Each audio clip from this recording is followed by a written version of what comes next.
Naseem and Professor Khandy उसको भी take करेंगे.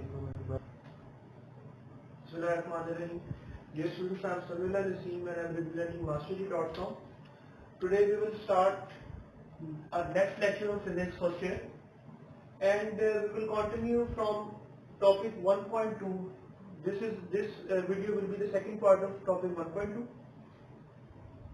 टॉपिक 1.2 में जो हमें लास्ट में जो चीज हमारी रहती थी वो ये थी कि steps to measure a base unit को मेजर करने के कौन से स्टेप्स होने चाहिए. देखें, बेस यूनिट्स मैंने आपको लास्ट में बताया था कि बेस यूनिट ऐसी यूनिट होती है जो कि बुनियादी तौर पे जिस पे पूरी बाकी यूनिट्स जैसे ड्राइव यूनिट्स जो हैं वो हम कैटेगराइज कर सकते हैं. अब यहाँ बेस यूनिट का बड़ा ऑथेंटिक होना लाजमी है, उसके स्टैंडर्ड्स बहुत इंपॉर्टेंट हैं. हमें बेस यूनिट्स ऐसे बनानी चाहिए जो कि कभी भी कहीं भी चेंज ना हो, इनवेरिएबल हो. यहाँ जैसे कि मैंने लिखा ट्वाइस ऑफ स्टैंडर्ड एक होना चाहिए बेस यूनिट का, और वो स्टैंडर्ड किन चीजों पर मुश्तमिल होना चाहिए. The standard must comprise of invariable, यानी कि अगर कोई मौसमी तब्दीली आ जाती है, यहां मैं लिख देता हूं वेदर इफेक्ट कोई आ जाता है, कोई वेदर इफेक्ट है या किसी भी तरह का कोई और इफेक्ट है, जो आपकी बेस यूनिट आपने जो बनाई है, जो स्टैंडर्ड बनाया है आपने बेस यूनिट का, वो कभी चेंज नहीं होना चाहिए. अच्छा, बेस यूनिट का स्टैंडर्ड आप पूछेंगे बेस यूनिट का स्टैंडर्ड क्या है. जैसे कि हमने 1 किलोग्राम एक प्रॉपर मैथ हमने बना दिया 1 किलोग्राम का, एक मीटर रूल हमने बना दिया कि ये एक मीटर इतना होता है.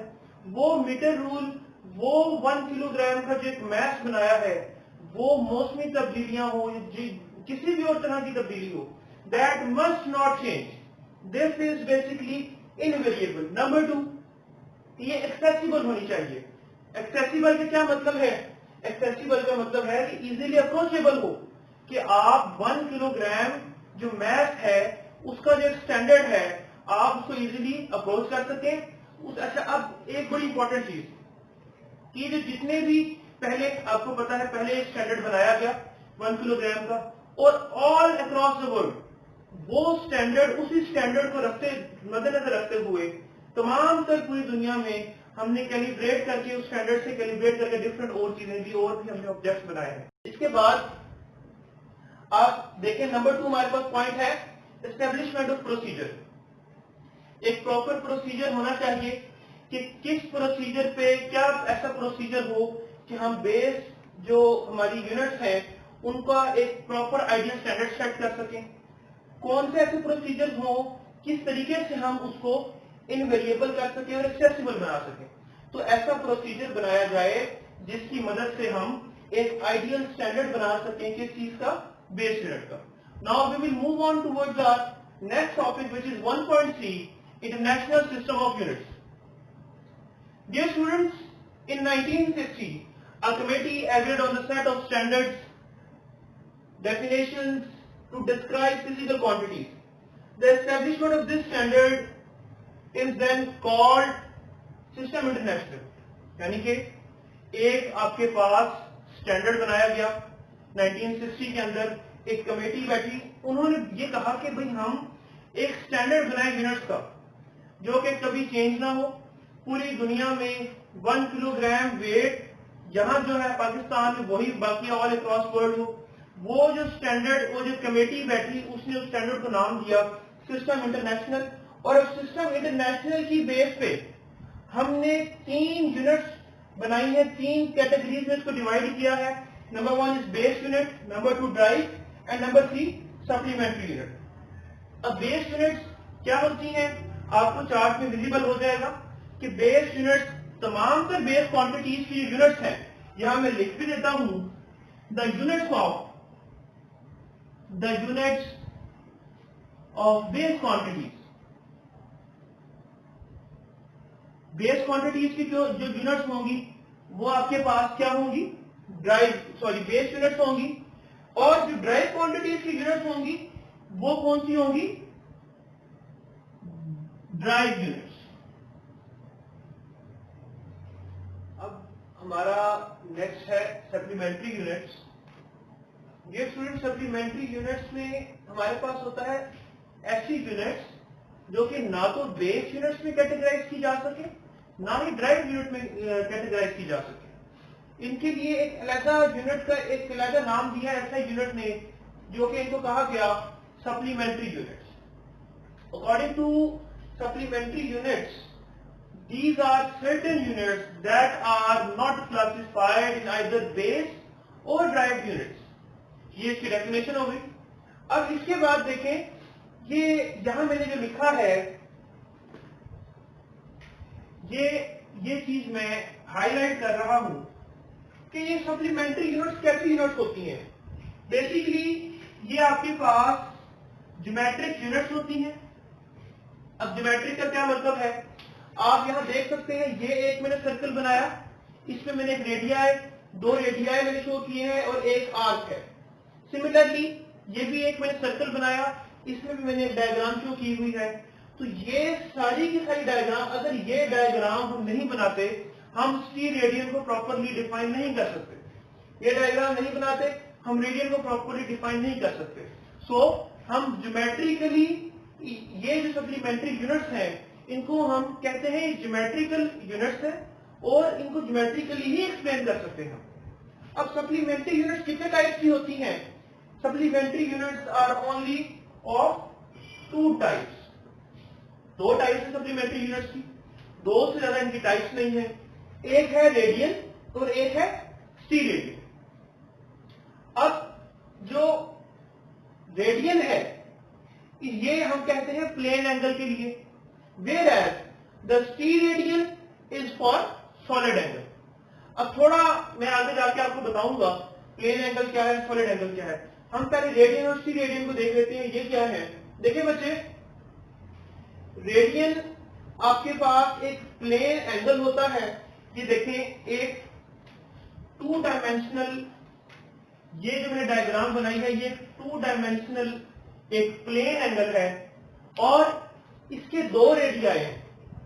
अच्छा, अब इंपॉर्टेंट चीज क्या है, ये जो दो रेडियाई हैं इनके बिल्कुल इक्वल होगा, जो कि आर का लेंथ है वो इसके रेडियाई एक रेडियस के इक्वल होगा। मैंने यहां लिखा भी है, the arc length is equal to the radius of, equal to the length of radius.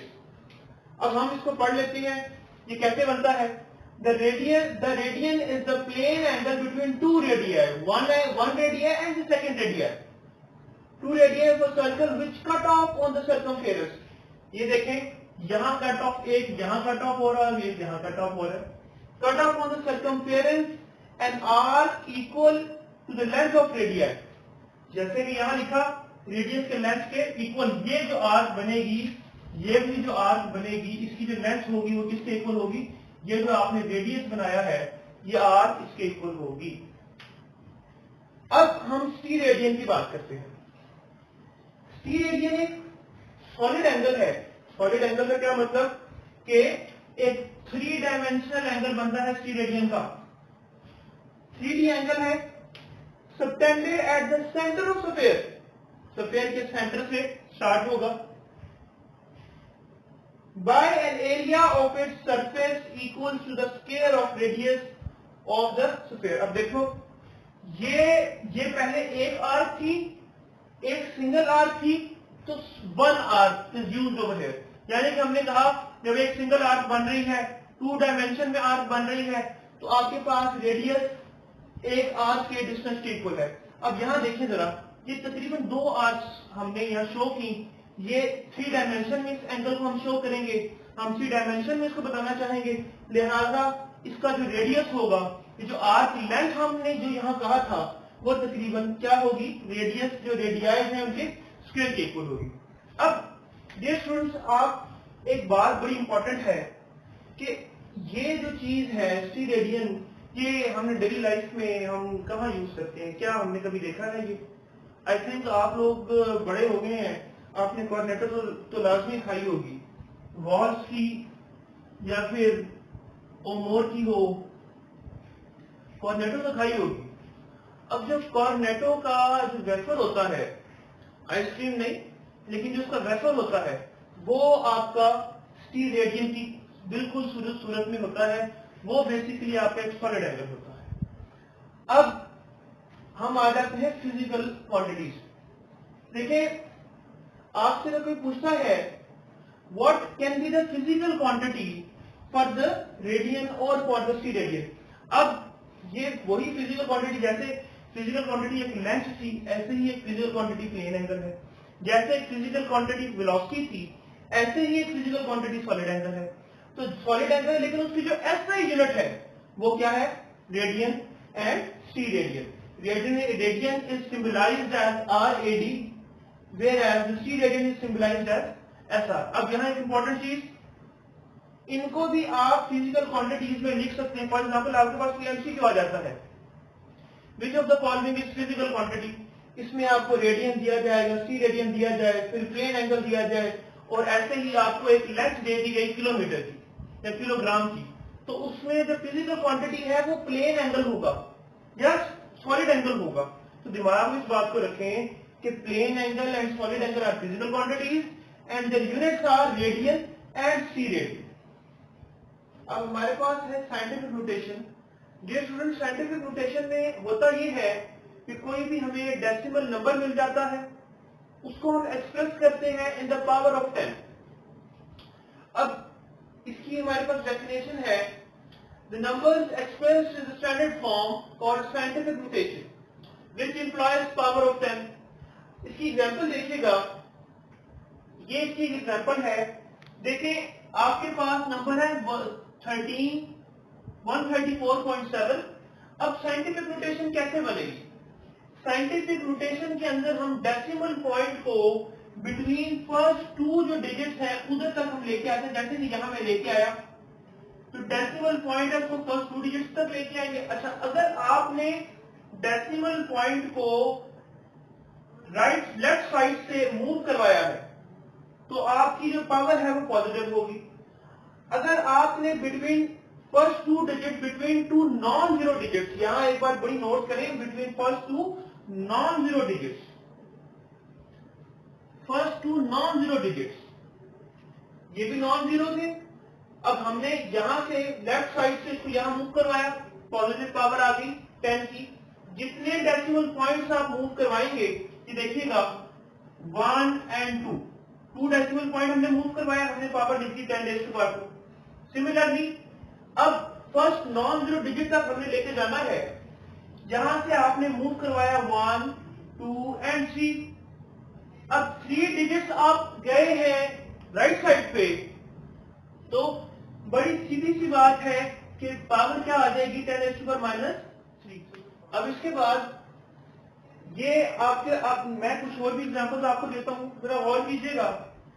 जैसे आपके पास है 0.000867। अब इसमें हमने क्या करना है, हम दोबारा जहां से मूव करेंगे towards first two non zero digits तक लेके जाएंगे डेसिमल पॉइंट को, 1, 2, 3 एंड 4। ले जी, साइंटिफिक नोटेशन बन गई 8.67 मल्टीप्लाई बाय 10⁻⁻⁴। तो याद रखिए, जब आप डिजिट को मूव कर रहे हैं टुवर्ड्स द राइट साइड, किधर लेके जाने के लिए? First two non zero digits में लेके जाने के लिए जब आप टुवर्ड्स राइट उसको मूव करेंगे 10⁻⁻⁴, यानी कि पावर क्या आ जाएगी? 10 की पावर में जो भी आप ये लिखेंगे, पावर लिखेंगे, उसके साथ क्या आ जाएगा? माइनस लाजमी आएगा। सिमिलरली अगर आप लेफ्ट साइड पे आते हो तो पावर के अंदर प्लस इंक्रीमेंट होगा, whereas if you will move towards the right side, power के अंदर नेगेटिव इंक्रीमेंट होगा। अब इसके बाद हम बात करते हैं conventions of indicating units. My dear students, this is very important topic as far as short question is concern. Short question के लिहाज से एक इंपॉर्टेंट टॉपिक इसको कहा जा सकता है।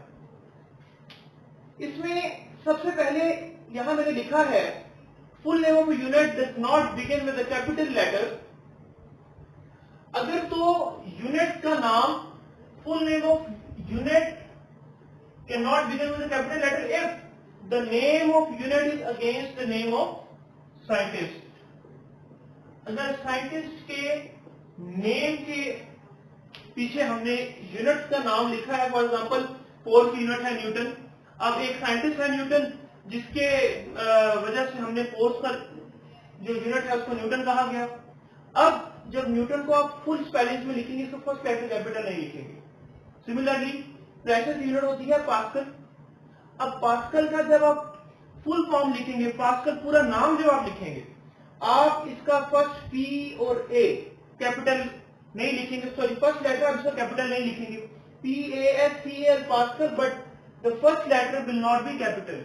Similarly for newton first letter will not be capital. ऐसे ही हम चार्ज की यूनिट होती है कूलम, हम कूलम का C कैपिटल नहीं लिखेंगे जब पूरी फुल फॉर्म में कूलम लिख रहे हैं, क्योंकि वो भी एक साइंटिस्ट के नेम की वजह से हमने उसका नेम रखा। अब आगे आए जरा, नेक्स्ट है symbol of unit named after scientist has initial capital letter. अब यही चीज, लेकिन ये फुल फॉर्म, अब आप सिंबलाइज जब इसको करते हैं, न्यूटन का सिंबल होगा कैपिटल N होगा, अब पास्कल का जो सिंबल है वो P कैपिटल होगा, यानी कि फर्स्ट वर्ड कैपिटल होगा और बाकी आप जो भी इसके P के साथ A हम पास्कल डोनेट करते हैं PA से, P मस्ट बी कैपिटल। इसके बाद बात करते हैं prefixes should be written before unit without any space. अब देखें, प्रीफिक्सेस यूनिट से पहले लिखे जाते हैं विदाउट एनी स्पेस। अब प्रीफिक्सेस आपने 9th क्लास में भी पढ़े, अभी भी आप पढ़ेंगे। अब प्रीफिक्सेस के बारे में भी आपको चार्ट डिस्प्ले हो जाएगा, उस चार्ट में सारे प्रीफिक्सेस आपको गिवन है, एक्टो, फीटो, पीको, नैनो, वो बड़ी एक डिटेल लिस्ट है, वो हम आपको डिस्प्ले में शो कर देंगे। अब इसके बाद देखें कि प्रीफिक्स हमारे पास कैसे लिखा जाता है। ये मैंने लिखा 1 मल्टीप्लाई बाय 10⁻³ मीटर। अब 1 मिली इज इक्वल टू 10⁻³ अब क्योंकि 10⁻³ है, अब ये जो -3 है इसकी जगह मैं मिली लिख दूंगा। मिली को डिनोट करते हैं हम 1 m से, देखें मैंने मिलीमीटर लिख दिया। इसके बाद combination of base units is written each 1 space apart. अब जब भी आप कोई 2 बेस यूनिट्स लिख रहे होंगे तो आपने उसको उनके दरमियान एक स्पेस रखना है। अब इसमें थोड़ा सा डिफरेंशिएट करें। प्रीफिक्स जब 2 इकट्ठे लिखेंगे, जब आप कोई प्रीफिक्स लिखेंगे यूनिट के साथ, ऐसे यूनिट के साथ, उसके दरमियान कोई स्पेस नहीं होगा। जब आप 2 बेस यूनिट्स लिखेंगे उनके दरमियान स्पेसिंग होगी, पता चलेगा कि ये बेस यूनिट्स हैं, ये कोई प्रीफिक्स नहीं है। इसके बाद compound prefixes are not allowed. अब देखें यहां 1 माइक्रोफैरेड। अब अच्छा, यहां फैरेड से एक चीज देखें, ये भी कैपिटल एफ है, हमारा सेकंड पॉइंट फिर वेरीफाई हो रहा है। Farad capital F, second point हमारा वेरीफाई हो गया दोबारा कि साइंटिस्ट का जो नेम है वो किससे स्टार्ट होना चाहिए। सिंबल अगर सिंबल फॉर्म में लिखें तो वो क्या होगा, सिंबल हमेशा कैपिटल होगा। अब देखें 2 माइक्रोज हैं, वो किसके इक्वल, अगर माइक्रो आपके पास इक्वल होता है 10⁻⁻6 के इक्वल होता है 1 माइक्रो। अब 2 माइक्रो है, इट मींस कि ये 10⁻⁻12 हो गया। अब ये किसके इक्वल होता है, ये आपके पास पीको के इक्वल होगा। So that we can say that 1 microfarad is incorrect whereas 1 picofarad is correct. Now let's move on. Now we have a number such as 5.0 multiplied by 10⁻⁴ can be written as 10⁻⁴। अब ये जो centimetre था ये भी prefix ही है। 1 senti is equal to 10⁻⁻²। अब क्या किया हमने, 10⁻⁴ जो 4 था उसके साथ सेंटीमीटर था, अब सेंटी की जगह मैंने उसका जो प्रीफिक्स था साइंटिफिक नोटेशन में वो लिख दिया। अब प्रीफिक्स आ गया 7 मीटर है। अब देखें ये प्रीफिक्स जब मैंने लगाया सी खत्म हो गया और सिर्फ एक ऐसा यूनिट आ गई। अब हमने मैथ में पढ़ा है when bases are same powers will add. अब यहाँ आप जरा गौर करें, ये पावर्स आपके पास क्या हो रही है, ऐड हो रही है। क्यों? ये भी 10 base same power add 4 - 2 5 × 10⁻²⁴ metre आपके पास आंसर आ गया। तो इसको आप इस तरीके से भी लिख सकते हैं। अब when multiple of base unit is raised to the power is applied to whole multiple that is 1 km²। अब देखें, अब अगर ना ये आपने मीटर के ऊपर किसी ऐसे यूनिट के ऊपर पावर है, मीटर के ऊपर पावर है और आपने साथ प्रीफिक्स से अटैच किया हुआ है, तो याद रखें वही पावर प्रीफिक्स पे भी इक्वली अप्लाई होगी जैसे कि वो यूनिट पे अप्लाई हो रही है। अब एक थर्ड लास्ट एक इसका कन्वेंशन है जिसको कि हम लिख सकते हैं। अब हम लास्ट जो आपकी एक रह जाती है उसको हम इधर लिख लेते हैं। देखिए, जब भी आप प्रैक्टिकल वर्क कर रहे हैं, जब भी आप प्रैक्टिकल वर्क कर रहे हैं, यहां मैं लिख देता हूं in practical work the units must be written in SI form. यानी कि जैसे अभी मैंने आपको थोड़ी देर पहले बताया, सिस्टम इंटरनेशनल के अकॉर्डिंग जो यूनिट्स दिए गए हैं आपने वो यूनिट्स लिखने हैं प्रैक्टिकल वैल्यूज निकालते हुए प्रैक्टिकल्स के अंदर। तो so that this is the end of our today's lecture. और अब हम इंशाल्लाह एक नेक्स्ट लेक्चर के साथ आपके साथ हाजिर होंगे। और इधर जहां तक हमने पढ़ा है कोई इशू हो, कोई मसला हो तो काइंडली कमेंट्स में आप बताइएगा। और हमारे चैनल को एंड में सब्सक्राइब भी कीजिएगा, शेयर भी कीजिएगा और लाइक भी कीजिएगा। Thank you so much.